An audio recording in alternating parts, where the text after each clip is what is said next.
with the one and only Sean Sanders. And Sean, you and I go back. We do. We go way, way back. Back to the Stone Age, if you will. I know it's been a long time because I want to say it was 2015 when we met. I want to say it was. Yeah, because I was just starting off and becoming into the whole industry at the time. So I want to start off the interview today with a series of props that you may or may not recall, and just see if you can tell me if you recall the importance of them. Okay. Now the first one is very fragile and it is broken, so I'm going to hand it to you like glass porcelain. Right. And you tell me the significance of this prop, okay? All right. So here's the first one. Okay. What is the significance of this prop to you? Do you even know what this is, first off? Well, this was the prop that was used in, I believe, Obvious, right? No, this was in Star. See, this is what happens when you get big and famous, Sean. You forget the movies that were in the beginning. Now I'm bringing back memories. This is from Star. That was the first one we worked on together. Yes. Yep. And do you know why I picked this for you to take a look at? Because this is that weapon that killed me in the movie. Yeah, it's so cheesy. This literally was the weapon that killed me. Yeah. Can you tell us, or can you just refresh us a little bit about that scene? So in that scene, I played one of the goons, the muscle of the mafia boss, and those that don't know, my character was pretty much the guy who would interrogate the main character. Kind of like, hey, give the boss his money, or we're gonna mess you up or whatever. And during that scene, the main character, the alien creature, Star, blasted me with this during the scene. And you know it was so great because you're a character. Yours was one of the first digital effects, real digital effects. I think Chris Burns did, where he put a CGI hole in you. Do you have any recollection of that film? Because I don't think we've actually talked about Star at all in a good long while. No, yeah, it's been a while. Yeah. No, but yeah, I just remember, that day when I met you, the year when I met you, you were just working on that. I remember because I remember Andrew Lavin introduced me to you I remember it was at a Comic-Con, the Buffalo Comic-Con. I remember. Yeah. And I remember I came to audition, and then I remember I got the part, and I remember just being on set for 2 days, and it was a new experience. It was because I was just coming up, in the industry too, so I was getting used to the whole being on set and see how things work behind the scenes, behind the camera. When you're given a script, how do you react to it? And what is your preparation for a role or for bringing a character and a story to life? Well, obviously, I figure out, ask the director, what do they want with the character, and I hear the backstory. And if the character doesn't have much of a backstory, I try to add more to it, just to kind of understand the character.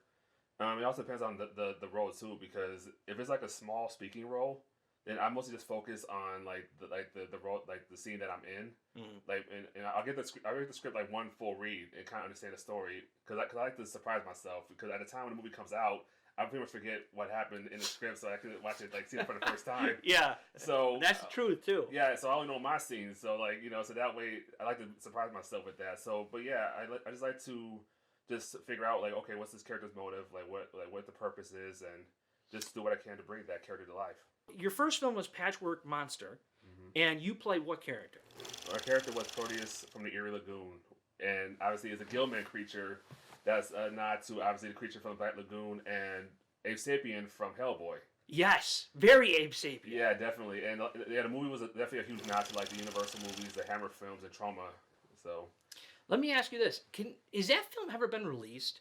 I know it's been screened because I've seen it. It has been screened, but it has never been released or have been re-released. I'm hoping and praying that it does at some point. Yeah, that would be good because Emil Novak directed that. Yes. And Emil is a very visual director. Mm-hmm. Very visual, yeah. And I know he hasn't done much lately, so I'm curious to see that film eventually come to its fruition. Yeah, me too. Unfortunately, unless you have a DVD copy or know someone that has a copy of it, that's the only way you can watch it at this point. Yeah. But hopefully one day we can have a re-release day. So what do you think people in the real world would look at the film industry, and what would you feel like they may not know about it from your perspective? I don't think they may know the. Well, first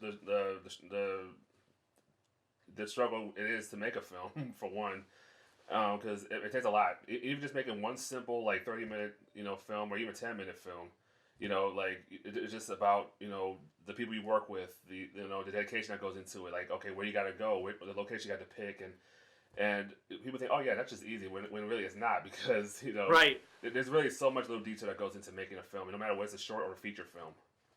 And I think a lot of people who are not used to that are very are obviously ignorant to like know that.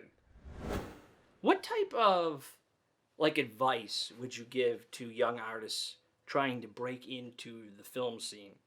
Do you have anything you would like words of wisdom you would share? I was like, yeah, just well, obviously keep creating no matter what, because whether people love your stuff or whether they don't love your stuff, just keep putting stuff out there. Always have ideas, write them down if you have them. Also, too, network. That's the biggest thing too. And like we said when we're coming up, don't be afraid to like, be on this set or go to this screening or go to this networking event. You gotta find ways to kind of make yourself known. And social media is also big in too. You Yeah. want to use that Yeah. to your nature too. Yeah, and it's so interesting that you say that because a lot of people are either have an ego, of course, or to a professional understanding, or getting themselves educated in understanding of how to get into this industry. They think that people come to them versus you kind of have to go to people. Them, yeah. Yeah, yeah, and I know that's probably a controversial thing to even say, but it's the truth in one Right. respect. Right. Do you have a fond memory from set? If something funny happened, or if something a little more dangerously happened? Because independent film, people don't know. Independent film, Right. I mean, sometimes you're working without insurance. Right. Yeah. I mean, any fun I ever had on set, it's been nothing but a welcoming experience I've had. Knock on wood, I haven't had no bad experiences, but that's because I try to, just come to work, like ready to rock and roll, and just, be kind to everybody that's on set and work with everyone that and just do what I have to do. You wear a lot of prosthetics in a lot of the films that you've done. A few, yeah. I've done, Or yeah. and I'm just curious to know how do you manage the heat? How do you manage the constriction that comes with a lot of those Oh my god, toys? it's not easy. It's not easy at all. But you kind of, I guess you could say you train yourself for that stuff because really what started that whole creature acting was when I started my seasonal job, Fright Road. Okay. I started because we wear costumes, we wear masks and stuff like that. So and it's warm in there, we run around, so we're getting used to that heat and stuff like that. So, but then that also led to obviously my first film and all the other monster work I've done. But really, it's just it's all about keep yourself hydrated all the time, and whenever you get dehydrated, and it just let people know. It's like, okay, this is uncomfortable. Please, like, you can fix this for me and stuff like that. And but I don't know. I guess it's something I figured out. It's hard to explain. I guess I'm just used to it. I guess. Well, you've done it so many times now. It kind of comes second nature. But with that, I'm just going back to the constriction of it all. I want to give you another prop to look at. Okay. If you're ready for it. Okay. And I just want you to explain the importance of this little baby here. Okay, now this one, I recently wore this one. I want to say 2 years ago. I want to say I wore it. Yeah. Now at this point. Yeah, at this point, yes. Put it up with your hand. I'm just curious. Like, see if you can put it towards the camera over there and see if you can put it up. Look, that is like that's pretty big. I mean, yeah, How did you put? Yeah, I was gonna say, how did you do your fingers? Yeah, mostly just like that. Yeah, I had to do three. I had to do 3 fingers. Yeah, that's cool. But yeah, so anyone wondering, this is the hand, the Nemesis hand. Yes. For the new Nemesis from Ominous 2. Yes. And I had the honor to wear this. Yes. And maybe someday you'll wear it again. Oh, yeah. Diggity. And obviously this came with an actual mask too. So. Yes, and that you put blood, sweat, and tears into some of these prosthetics. Oh yeah. Or excuse me, some of these costumes. Oh yeah, definitely. Yeah, and that's the one thing because I had a seminar that I taught last February about creature acting, That's right, you did. and I was telling people about that about wearing costumes and wearing prosthetics and being buried underneath a lot of like makeup and masks and it's like costumes and stuff whatever you wear and the importance of it is to like stay hydrated and like I said again tell people that that this is uncomfortable. I need to fix this or fix that, but yeah, the more you do it, the more you get used to. How was this experience I'm just talking about this one because I know one of our biggest things was to keep you as cool as possible throughout Right. the entire thing. Mm-hmm. And I'm just curious how we did with that. I'll be honest. Like at first the mask was a little tight. At first, I remember that. Getting I used to remember. that. I remember. I mean, because I'm just used to wearing masks that was actually molded for my head size, which I actually had done before. Yeah. So this is actually the first time wearing a mask that wasn't in that. But after a while, it actually did fit better on my face. But yeah, I remember the first tries. It was very like claustrophobic in that mask. But in the end, I just kind of just like I take breaths and just think to myself, okay, this is like for the craft. This is like this is what I'm doing, and like I just like just fought through it, and it helped and it worked, and looking back, I was surprised that like I got through it too. I'm surprised we all got through that. Yeah, but I'm proud of myself for that, because again, it's not easy to do that. No, it's not easy because I've seen people do that, and I've heard stories of people say like, yeah, I couldn't do it. I was in there for like 3 minutes, I couldn't do it. I had to get out and stuff like that. So I'm like, yeah, I get it. It's not easy. You are multi-talented for so many different things. Okay, one of them being you're an artist, like you actually draw. Yes. And what inspires you to draw? What gets you motivated? I was like cartoons, Yeah. I mean, obviously, I grew up watching cartoons and reading like the Sunday comics, like Peanuts, Garfield, and such, and I just admire the artwork. And I'll watch Bugs Bunny or watch Disney, and I just like love the animation, like, and I'll just like sit there with a pencil and paper, whatever I could find around the house, and just sit there and just draw whatever I see. Yeah. And I just and then. As I got older, I just started just drawing. I was one of those kids I'd be sitting in school doodling while the teachers just like talking, up there. Yeah. I get in trouble a lot for that, but yeah, later on it just became a thing. I always wanted to be a cartoonist and just draw and paint. And it's just relaxing. It's a lot of fun. Yeah. Well, I got to say you've come a long way from your earlier days of me seeing you do art. Mm-hmm. I mean, you do commissions too, don't you? I mean, I don't do it like regularly, but I mean, I do put it out there. Some people have reached out to me and has asked me to help out, like do commission for either for as a gift or maybe do a poster for one of their projects. Yeah. Like I remember actually a fun story recently. The September Brothers, Michael and Golden. I love them. I love them a lot. Shout out to them. What started as a logo for Michael's character Spicy Bob and Dingus Day, it ended up becoming a thing where everyone wanted their own like drawing of their character from the film. Oh boy! So I did a couple more, and it's like, okay, this person said they wanted one, so I'm like, you know what? I'm just gonna do the entire cast, and they can see, and everybody loved it. So everybody in the cast got their own little drawing of their character from the film, like a little logo of that, and each one got their own one. So, and I thought that was really cool because it gave me a reason to draw, and people really loved it and admired it, and just like gave me nothing but props and respect for that. So yeah, that's really cool. Now you also created your own character in Fright World. Yes. Tell us about that character. And do people come out to just see that character? He's been so seasonal. Yeah. Actually, this is the 10th year since I started that character. Well, because I've been at Fright World for 18 years now. Wow. I started in 2008. Okay. I started there. You love it. I love it. It's a very fun side job, and I even tell people, even actors I know, that it's a great improv practice job too.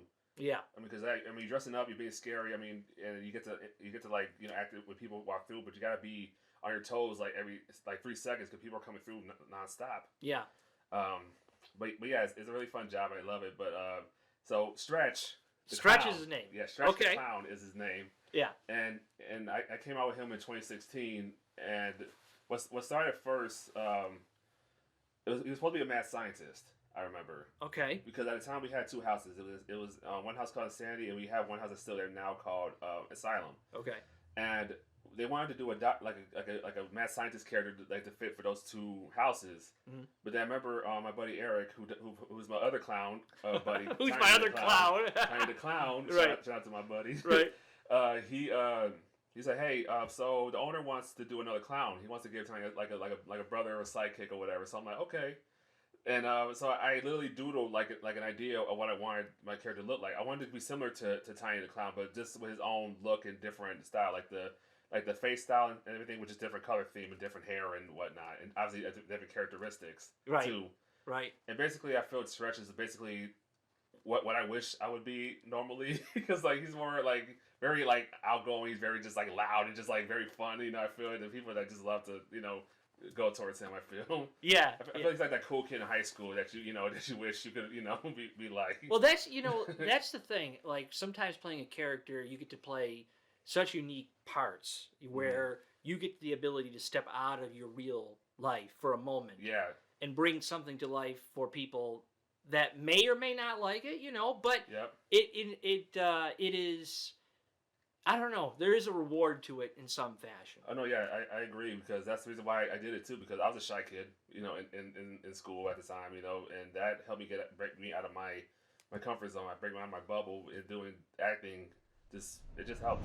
So Sean, you are in the process, or did you recently finish writing a film? I did, yeah. I just finished the first draft of a short film I'm trying to hopefully get made one day, and not even 3 days ago, I just wrote another one, really quickly, like a micro short. So I just literally wrote it literally in 2 days, like a draft in 2 days, and I do have my good friend Kat Martinez, so we both know. Oh yes, Kat Martinez.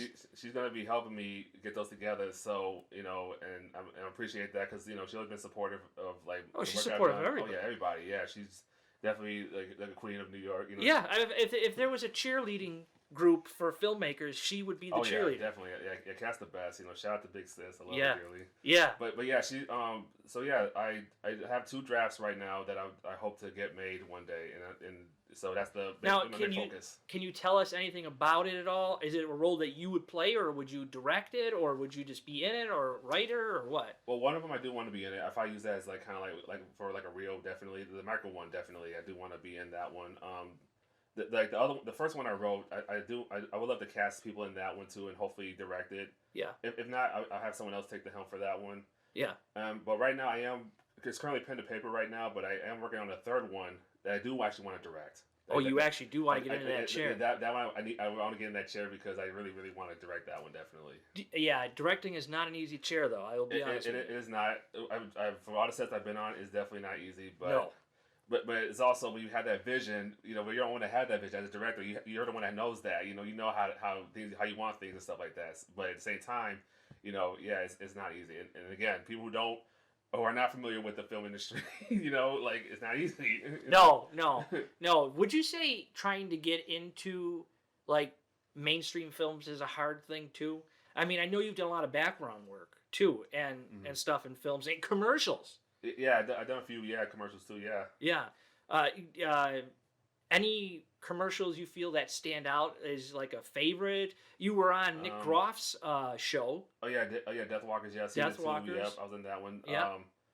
As far as commercials go, I know the one that stood out the most really was the Salino commercial I did, because because I didn't see the final look. I didn't know it came out yet. Yeah. So I started getting all these messages. People like, oh yeah, I saw you on TV on a commercial. I'm like, wait, was this the Salino commercial? It's like, yeah. I'm like, oh cool. Like I haven't seen it yet, but awesome. And then a few days later, I ended up seeing it too. I was like, okay, that's cool. You know what's my favorite thing about that? Like the uniqueness of when you start working within this industry, you start meeting people that are either branching out and you see them on something like a commercial. Yeah. Or here's a quick one. Erica Fraze, I saw her picture at a Crosby's. Yeah, I saw that too. And I almost filmed a movie in Crosby's many years ago when I was a young artist. So Crosby's, shout out to you for being so great to your customers and to your, people wanting to film in there. And shout out to Erica too. Erica, of course. Another beloved, in the industry too. I did work with her too on her short too. The 6 connections to Sean Sanders, like the Kevin Bacon. It's like, what has Sean done, and how has that like played into everything? But that's new, but that's a new one. But okay. I got to ask you this question: the character of Christmas Eve. Okay. Which you did play. Yes. we have talked about this before. Do you think Christmas Eve has a connection to the Grim Reaper and the horrific eel monsters and the grim life and all that? Do you think he is somehow, or would you want him to be connected into his story arc in some fashion? Ma'am, let me just come out and say this. Are you some kind of wolf? I mean, Christmas' background. I mean, he was in the military. So I'm sure he's seen a lot of death in his time. So I'm sure a lot of that could come back to him. In some way. When he sees the Grim Reaper. I'm sure it was a lot for the Reaper to definitely take. That would be an interesting story to explore, though. Like the in-between story between when you were going like to purgatory after the werewolf ripped you apart. Now, how did that happen? I don't know.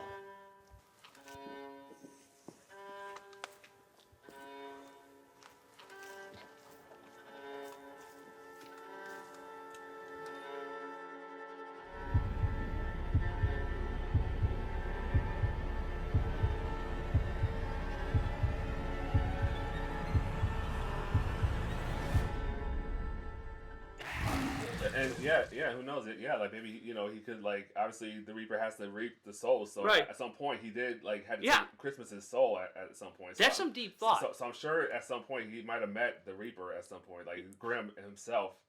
Christmas could have crossed paths at some point. How that would have went? That's a big question. That's a big question. But would it be something you would be interested in? That would be really cool to actually play two roles like that. Yeah. To play normal role, play creature role in the same thing. Which I did that recently too. What's that? So last summer I did a Western horror short film. Okay. Hope Milbauer and Jack McMillan directed it, and I play a regular civilian, and I get to play the creature of the film.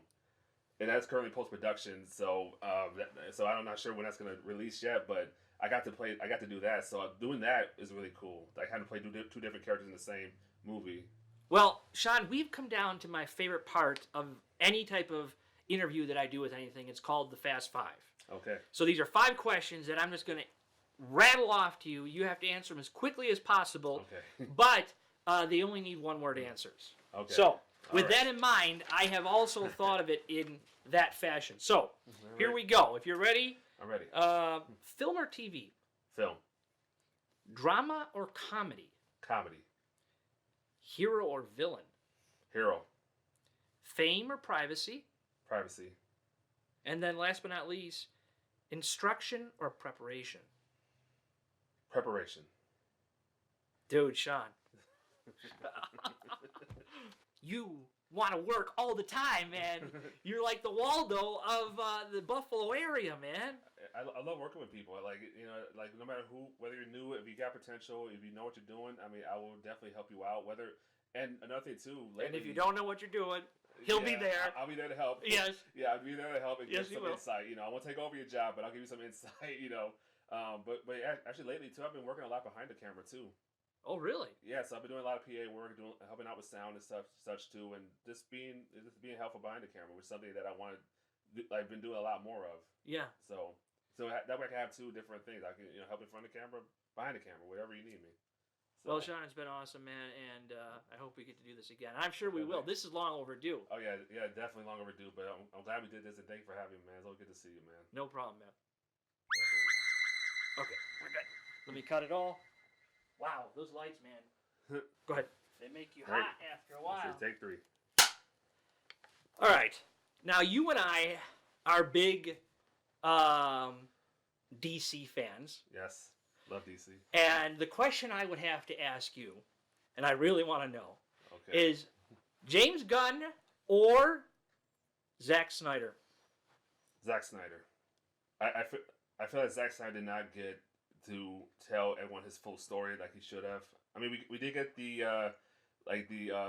cut, which I was very glad he finally released. But reading the direction he would have went in that I wish we would have got that. I really think he needed to show that his vision. Yeah, that's just my opinion. I mean, I love Snyder's direction, but yeah, and there's no reason 2 film universes can't exist in the same time. Right. And I think that the thing with DC is they always had multiple projects going at one time. Example, cartoons, different Batman for cartoons, designs, and all that. You had your one-off movies, the one-off cartoons, the games. There was a grittiness to it. That's what comics, DC was. Yeah, comics too. Like they're everywhere. You know. And I really feel like there's been a ham put into some of the, like a little bit of, you know, like a put into the DC brand now versus like love and attention to the stories. Right. I mean, I felt a lot of that maybe you know, with the studios, like having gone back and having rewrites and stuff like that. Yeah. Maybe they think it's too gritty, which I actually don't think it is. Not, you know, It's not. It's dark. You know, dark comics for a reason. You know. Yeah. They got to be different. They got to be, you know, show grittiness and such. You know, but I mean, they got to make it family friendly. They, you know, it's too dark for kids. You know, but it's like. Let me just say this. Just teach them. Let me just say this. If I saw a Joker, okay, a Joker from, I don't know, the 60s Batman, okay, and I saw him walking up to me, I would just think it's a weird guy with some makeup on. Right. If I saw Heath Ledger's Joker, right, or if I saw Jared Leto's Joker, I would think I don't want to mess with that guy. Right. Okay? He's got something wrong upstairs, and he just is a little bit too intimidating for me. Right. All right? I don't mean to go so hard on this, but no, I get it. I'm going to tell you, I'm a very big supporter of the Snyder vision. Not to say Gunn's vision isn't acceptable. It's just not for me. Yeah. And I'm not going to support that. But was there anything else you would say about DC? Batman's like one of my favorite characters. Oh, same here. I'm all.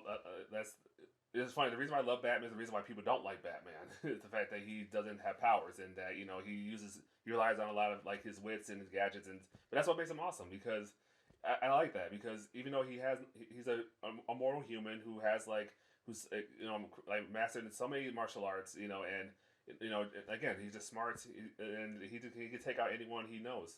Yeah. Like, he'll know your weakness before he even takes you on, basically. Yeah.